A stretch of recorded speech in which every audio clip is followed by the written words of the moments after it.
Hello all ఈరోజు వీడియోలో బిర్యానీతో పోటీ పడే టొమాటో పులావ్ రెసిపీని చూసేద్దాం.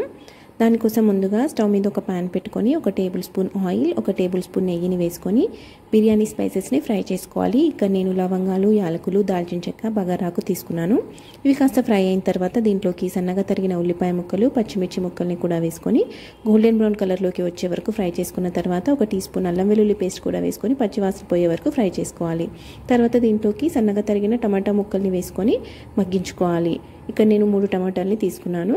టమాటాలు కాస్త మగ్గిన తర్వాత దీంట్లోకి కొద్దిగా పసుపు, ధనియాల పొడి, గరం మసాలా, రుచికి తగినంత ఉప్పు, కారం వేసుకొని ఆయిల్ సపరేట్ అయ్యే వరకు ఫ్రై చేసుకోవాలి.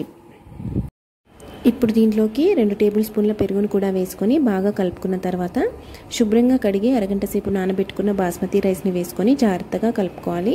ఇక్కడ నేను 1 కప్పు బాస్మతి రైస్ తీసుకున్నాను కాబట్టి 2 కప్పుల వాటర్ని యాడ్ చేస్తున్నాను.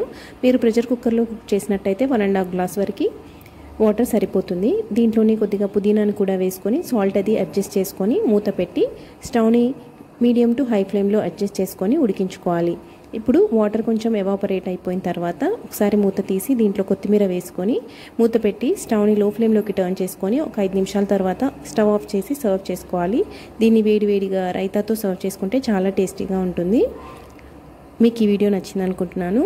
ఒకవేళ మీకు ఈ వీడియో నచ్చినట్టయితే ప్లీజ్ లైక్ చేయండి, షేర్ చేయండి, అలాగే నా ఛానల్ని సబ్స్క్రైబ్ చేయడం మర్చిపోకండి.